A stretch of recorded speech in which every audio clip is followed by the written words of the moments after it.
Hello, welcome back to The Reset with Sean Tucker. Let's calibrate together. So, one thing I've noticed in recent times is probably more so in the last 5 years is that your body always keeps score. So, remember that time you fell off your bike when you were 5, 6, 7 years old? Maybe you don't remember, but this is the thing. Your body will always keep score. And depending on how you handled and the people around you handled that situation, your nervous system, your memory, basically your memory system, is there to either prevent it from happening again or to restructure how it happened again. So what I mean by that is, let's just say you fell off your bike, or in my case, I fell off a sprung rocking horse when I was 3 years old, had 22 stitches across my tongue. An incident like that is somewhat traumatic, depending on how the people around you handle the situation. As a 3-year-old or a 5-year-old or a 7-year-old, sometimes adults as well, we get stuck in these loops of being unable to progress with certain outside situations because these memories are still really, really strong circuit breakers from those times when we were very young and very adaptable, but we were relying on the nervous systems around us. So, for example, our parents or our caregiver. And so if they responded in a way that was very, very reactive, guess what? Your nervous system's going to respond the same way. And so what happens when you get older, if you don't work with that level of nervous system that has that memory attached to it, you get stuck. And sometimes things that should be really easy are actually really hard to do. They're really hard to execute. So you can read all the books about how to overcome something, but when it comes down to it, the proof is in the pudding, right? You actually got to do the thing that you're afraid to do. And that sometimes, in most cases, is a lot harder and a lot easier said than done. And think about it.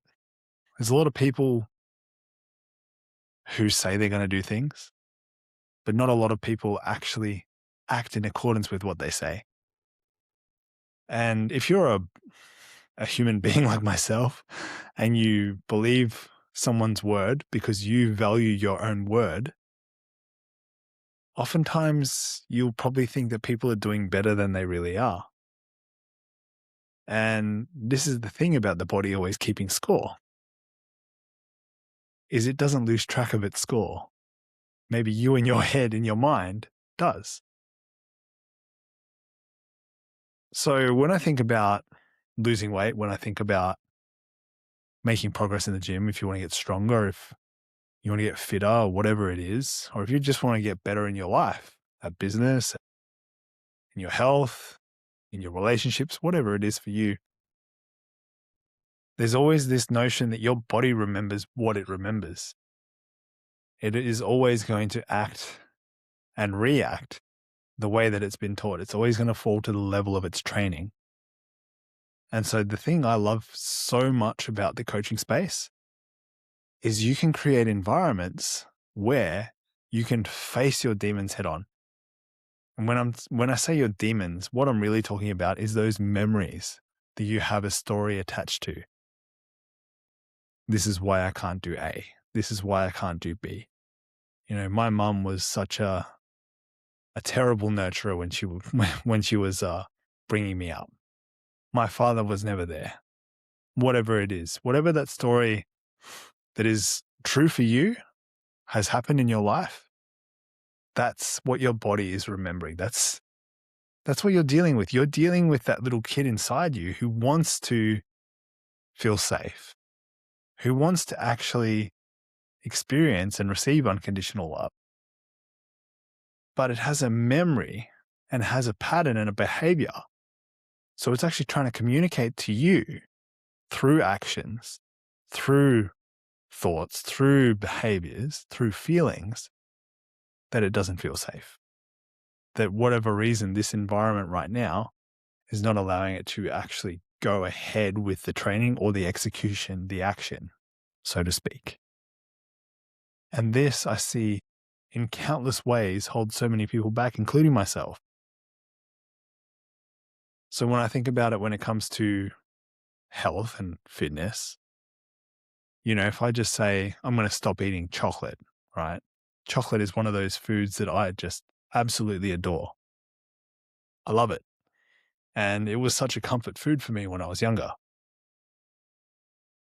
And so whenever I didn't feel like I was safe, or whenever I felt very uncomfortable, I'd pleasure seek, right? I'd go out, I'd find the chocolate and I would just consume it.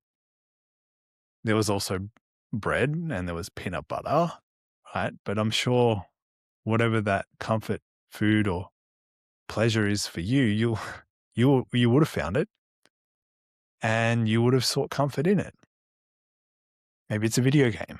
Maybe it's a toxic relationship. Now that you see it's toxic. But whatever it is sometimes really, really difficult to overcome. And the best thing you can do to actually move in the direction of overcoming these patterns and behaviors is to be, first, less hard on yourself. Because it's the guilt, it's the anger at the pattern. Why do I always do this to myself? Or why does this keep happening to me? You're playing with that sort of victimhood, that victim consciousness, so to speak, which means the world has happened to you. And in many cases it has. That's the first step, is you have to realize that this has happened to me. Because once you look at it from a new perspective or a new lens, you start opening up your perception. With an enhanced awareness and open perception, you can start to see things for the way that they really are. And people think sometimes when they first get into coaching, or when they think when they get into things like hypnotherapy and timeline therapy and all these things that are really transformative for one's emotional and overall well-being, is that I've already dealt with the anger. That's finished. Why is it coming up again? Well, the truth is, there's always new layers. There's always new patterns. There's always thoughts. There's always feelings around these things that have made you, you. And so your personality is conditioned. It's what you were given by life, by the universe, by your parents, by everyone around you who was growing up. Even now, the people around you are forging your personality. You're creating it, but are you creating it consciously? Because your body always keeps that memory. Your emotions live in your body. The stories you tell yourself, they live in your body. There's a memory field, your neurology. It literally is all just a massive web of memories and things that you think you are. And what you can do is, when you do expand your awareness and when you are in a place where you can feel safe and you can almost explore the area or the domain of who you think you are, and start to see, well, maybe that's not the full truth. You can really start exploring these aspects of your being, your psychodynamic, psychosomatic sort of behaviors, and explore this part of yourself, which just allows you to see that maybe it's not the full truth. And it's true that you will inherit genetics, right? So once again, genetics is just a form of memory that was passed on to you through your mother and your father. You being a human being means you have a father and you have a mother. You may not have a great relationship with them, but you do have a mum and you do have a dad. And understanding that means whatever your family history is, there might be histories of cancer, there might be history of brain disease, neurological disease. It could be a number of different things that your family has a history with. And it's super important because the only way you start uncovering it and start dealing with it, not manage it. When you start actually owning it, it can only happen for you if it happens to you. And it can only happen through you if it happens for you. And it can only happen as you by happening through you. Those are the 4 stages of consciousness that we move through in order to become self-realized. So I know this is called the reset. This is a big episode, a lot to digest. I hope you find it valuable.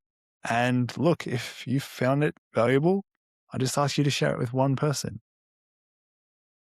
The more this can grow organically through just word of mouth, if it's been impactful for you, the better it will be for the world. Thank you so much for tuning in.